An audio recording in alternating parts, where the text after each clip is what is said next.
overnight games. Today I am going to teach you how to play Quacks of Quedlinburg, made by North Star Games. 2 to 4 players, playtime 45 minutes. Now let's show you how to play. Setup. The last person to cook something goes first. The start player then shuffles the fortune teller cards and puts them face down into a draw pile in front of them. Now put the scoring track in the middle of the table. The flame goes on the one space of the turn indicator. The 4 sealed tiles go on the 4 sealed spaces with the 0 facing up. Lay out the orange and the black books. You will need these books in every game. In the black book, there is a page for a 2-player game as well as a 3- and 4-player game. The number of pots depicted with the bottom indicates the number of players. The other ingredient books are compiled into 4 sets, each one with 5 different ingredients: green, blue, red, yellow, and purple. The sets are indicated by the same number of bookmarks depicted on the lower edge of the book. Be careful to look at both the front and back side of the book.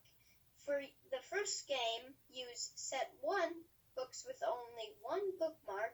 Once you are familiar with the set, we recommend trying set 2, then set 3, and finally set 4. How to play. The game consists of 9 turns. The flame piece or turn marker indicates what turn it is. Each player receives 1 pot/player board, 1 bag, and the scoring marker in the color of their choice, which they place on the sealed tile of the same color. Each player places their pot in front of them with the side without test tubes facing up, and places their droplets on the 0 space in the middle of the pot. They will also need a flask in their color, which is placed on the large trivet next to the pot, bottom right, with the full side facing up. The rat stone is placed on the small trivet, the left of the flask. Now each player takes 4 white 1 chips, 2 white 2 chips, 1 white 3 chip, a single orange 1 chip, and a single green 1 chip, and puts them into their bag. Take 1 ruby and place it on the ruby bag to the left of the pot.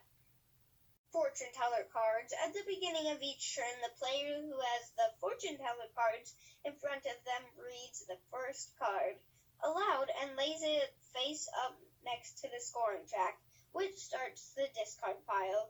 The action that was read out applies for all players.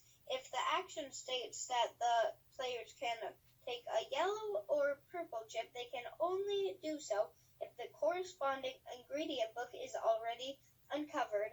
If it is a purple fortune teller card, it is carried out directly before the turn starts. If it is a blue card, it applies for the whole turn or at the end of the turn. Starting on the second round, once the fortune teller card has been read out, the rats come into play. The rat makes your pot a little fuller. Before the potion is prepared, everyone except for the player in the lead can throw rat tails into their pots, which enables them to move their rat stones forward in their pots. To determine how many spaces the rat stones can move forward, the player's rat stone is then placed that number of spaces past their droplet. Potions phase. To prepare their potions, everyone draws chip after chip from their bags, placing them on the appropriate numbered spaces in their pots. There are no individual turns during the potion phase. Everyone prepares their potions at the same time. Even though the players are filling their pots at the same time, they do not have to draw their chips simultaneously. According to its value, place the first chip you draw on the space directly after the droplet, or rat if you have one, in your pot. The chips have the values 1, 2, 3, and 4. A 1 chip goes on the first space after the droplet or rat. A 2 chip goes on the second space, and so on. For each subsequently drawn chip, place it after the previously laid chip according to its value. Any empty spaces in between remain empty. After each chip is drawn and placed, players decide whether they want to stop or draw another chip from their bag. They might want to stop in fear of having their pot blown up. If a player has no more chips in their bag, they must stop. Players that have stopped lay their bags in front of them on the table so that it is clear to see who is still actively drawing chips from their bags. You are never allowed to look into your bag. Stop by an explosion!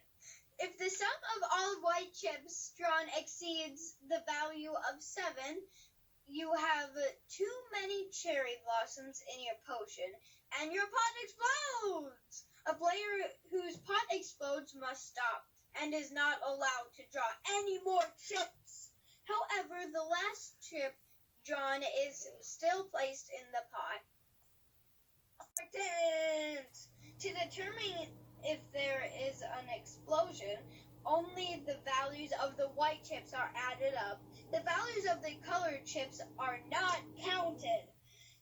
The actions related to the fortune teller cards, as well as those of the chips, are not affected by an explosion.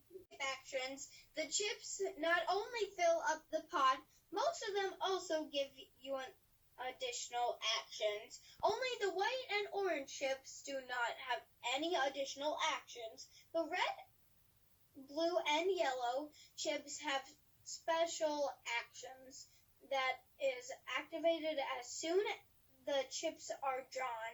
You are also allowed to pass upon actions that you could otherwise carry out. The actions of green, purple, and black chips can be applied only at the end of the potion phase. There are details, descriptions of all the actions in the almanac of ingredients. Flasks. If the last chip you drew was white, you may put it back into your bag by using your flask. Important! If the last chip drawn causes the pot to explode, the flask cannot be used. To show that the flask has been used, turn it over so that the empty flask is facing up. After using the flask, you can still take out more chips from the bag. You can use it again only once the flask has been refilled. That means the flask can only be used once per turn.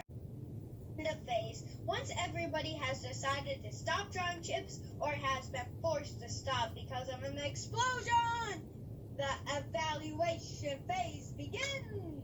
Evaluation phase. Each player's respective scoring space is the space directly after the last chips placed in their pot. When determining the scoring spaces, it does not matter if the last chip drawn caused the potion to explode or not. The individual steps of the evaluation phase are in the middle of the scoring banner. Players whose pots have been exploded do not take part in the evaluation phase A. Phase A, bonus die. First, everyone whose potion did not explode checks to see who has reached the highest scoring space. Some spaces have the same scoring value, in which case the furthest one from space 0 is the higher scoring space. This player gets to roll the bonus die for a bonus. If there is a tie, they all get to roll the die. The chip actions, beginning with the start player and then proceeding clockwise. Each player will see if they have any black, green, or purple chips. in their pots and then carry out any actions or benefits of these chips. Players should check the ingredient book cards if they have any questions regarding the effects of chips.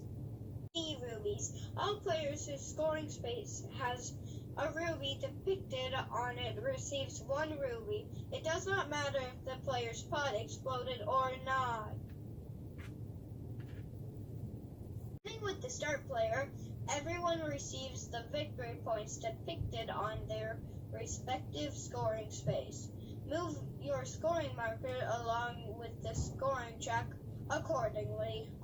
Note, if you happen to reach the last space in your pot, 33, or move past it, place the chip on the 33 and take what is depicted on the spoon.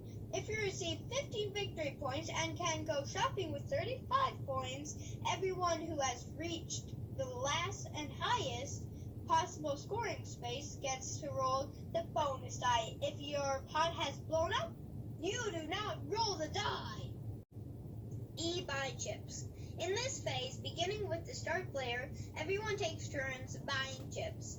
You may buy 1 or 2 chips. If buying 2 chips, they cannot be the same color. Any leftover coins that have not been used are lost. The number of chips is limited. Once an ingredient has no more chips, you may not buy that ingredient. Once everyone has finished shopping, each player puts the purchased chips into their bag along with all the other drawn chips. End of turn. At the end of each turn, players can carry out the following actions by spending rubies. Move their droplets forward. To fill their pots faster, players can trade in 2 rubies and move their droplet 1 space forward. This will give them the advantage in the following rounds of being able to place the first chip they draw out of the bag into a higher space. Fill up the flask. Players can fill up their flasks at the cost of 2 rubies. Turn it over the flask, so once again it shows the side with full flask. The flask can then be used in the next turn. Each player then takes his rat stone out of the pot and puts it back on the small trivet. Pass the pile of fortune teller cards to the next player in a clockwise direction. That player is now the start player for the next turn. Move the flame ahead to the next space on the turn indicator and start the next turn. Turn indicator. The turn indicator shows what turn it is and whether or not an action must be carried out to start the turn. On turn 9, it shows the additional actions that can be taken at the end of the turn. Before beginning turn 2, lay out the yellow ingredient book. Before turn 3, lay out the purple ingredient book. Once an ingredient book is put out, players may then buy those colored chips during the buy chips phase. Before beginning turn 6, each player has to put 1 more one chip into their bag. During the potion phase of the last turn, the start player gives the command "Stir!" and everybody reaches into their bags and simultaneously takes out a chip. If a player wishes to stop putting ingredients into their pot, they pull their hand out of their bag with no chip. This simultaneous action continues for all active players until everyone has either stopped pulling out chips or their pots are blown up. Players can also decide at any time to draw simultaneously in turns 1 through 8. This prevents anyone from gaining an advantage by seeing what others have done before they decide whether they want to pull a chip out of their bag. At the end of the last turn, you can decide to buy a victory point with either 5 coins or 2 rubies. You can repeat this as often as you like. End of game. The player whose scoring marker is the furthest down the scoring track wins. If there is more than one player who shares first place, the one who was able to fill up their pot the most in the last turn wins. If it is still a tie, they can all claim to be the biggest Quack of Quedlinburg.